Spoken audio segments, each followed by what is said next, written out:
Since 1933, Heath has led the industry in the safety of natural gas utilities infrastructure through the innovative and conscientious actions of our employees. Our innovative products have led to safer survey practices for both gas utilities and within our own field services division. One of our newest products is the Discover Advanced Mobile Leak Detection Vehicle. This vehicle is an open-air fixed-path mid-IR tunable diode laser absorption spectroscopy, or TDLAS. It is critical for this vehicle to be set up properly to receive accurate and reliable survey information. This video is designed to do just that. We will show you how to properly install the gas sensor, GPS, anemometer, and tablet. First, you will need to set up and install the tablet. The Discover AMLD software will already be installed and ready to use on the Surface Pro tablet. Remove the tablet from the case and follow the included instructions. It is highly recommended that you create a password for your tablet.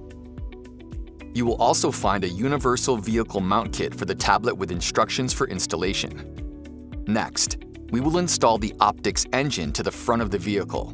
You will have an optics engine with 2 antennae, 2 arms for installing the engine to the grille of the vehicle, and an optional debris guard. In addition, you will have the rotating target with a reflective disc, 1 arm, a 1-inch ball base, adhesive plate, suction cup, and lubricant. In order to achieve proper alignment, it is suggested you use the included alignment tool. In order to mount the optics engine, assorted mounts and hardware are included for various installation situations.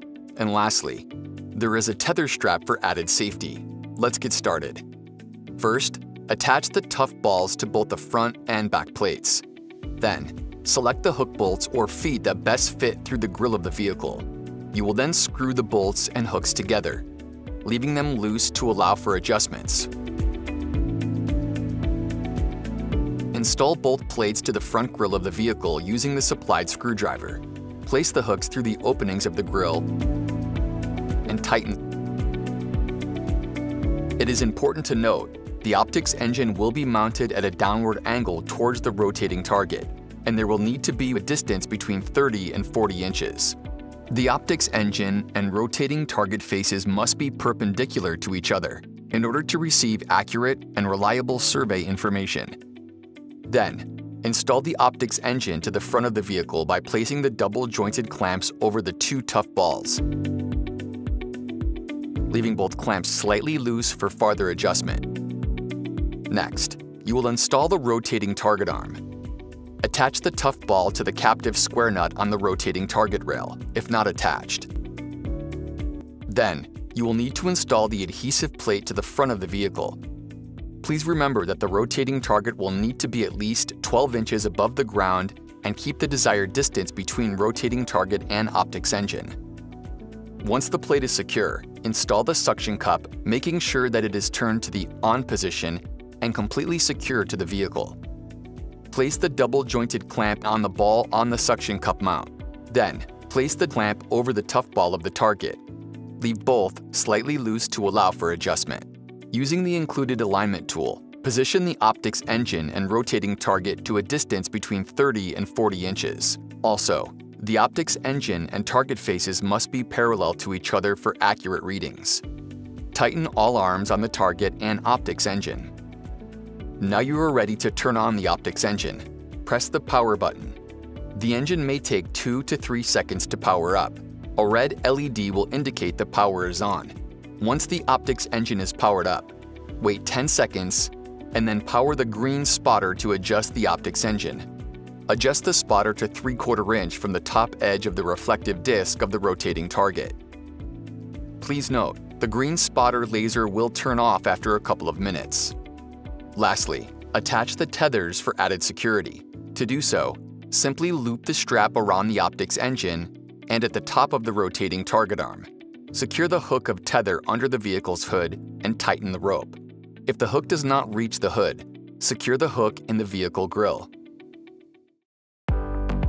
Once the optics engine and rotating target are installed, you will need to install the rooftop assembly.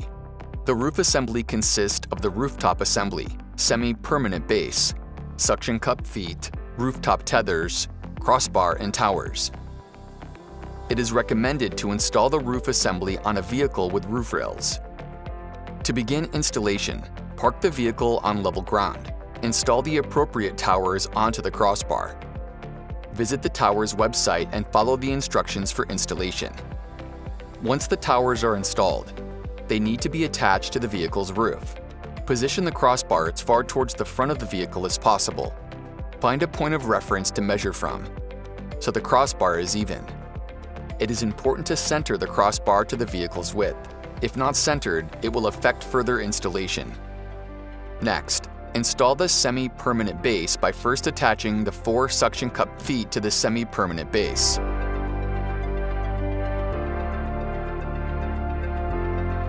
Make sure to remove the suction cup caps. Then, slide the T-nuts on the underside of the semi-permanent base into the slots of the crossbar. Slide the semi-permanent base to the center of the vehicle.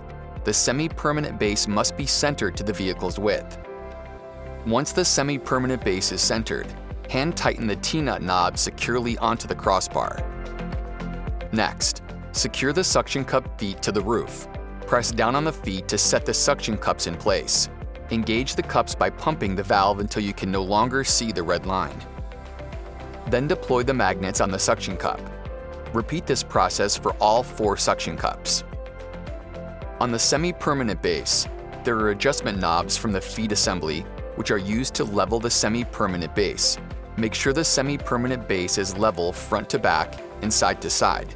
Once this is achieved, make sure the semi-permanent base is tight by raising or lowering the opposite foot knob to tightly squeeze the semi-permanent base. For safety, secure the semi-permanent base by using the supplied tether. To do so, clip the carabiner to the underside of the semi-permanent base, open the vehicle door, pull down the door trim, and hook the anchor strap to the vehicle frame. Push the door trim back into place over the anchor. Tighten the rope with the tensioner. Drape the excess rope into the open vehicle door, and close the door to secure. Repeat this procedure on the opposite side of the vehicle. Once the semi-permanent base is installed and secure, our next step is to install the rooftop assembly. Make sure the batteries are fully charged before installation. The semi-permanent base has 2 guide tabs and a C-clamp to help you position the rooftop assembly onto the semi-permanent base. Place the assembly on the top of the semi-permanent base and slide between the 2 guide tabs until you reach the C-clamps. Once the rooftop assembly is in position, you will be able to finger tighten the 4 captive thumb screws to secure the assembly. When not surveying, there are 2 options to lessen the footprint of the mast. You can either lower the mast by twisting the tube lock and lowering the mast to its lowest position, or use the supplied socket and wrench to lower the mast. For accurate survey data, it is important to calculate the measurements from the GPS to the vehicle center axle. This must be performed every time the location of the rooftop semi-permanent base moves. To do this, you will need to use the plumb bob or cone-shaped weight. Begin by pulling the driver's side end cap out so it extends beyond the side of the vehicle. Attach the string through the notches and end cap to secure. Then string down the weight to the ground. The excess string can be placed on the extended end cap. You will now need to measure the vertical and horizontal distances. Be sure to write down the measurements as they will be required for software configuration. For the vertical distance, measure the distance from the crossbar to the ground, 1A. Then measure the distance from the center of the rear wheel to the ground, 1B. Subtract 1B from 1A to get the vertical distance. Please note the measurements are in meters and should include 2 decimal places for accurate results. The horizontal measurement is done by measuring the distance from the plumb line to the center of the rear wheel.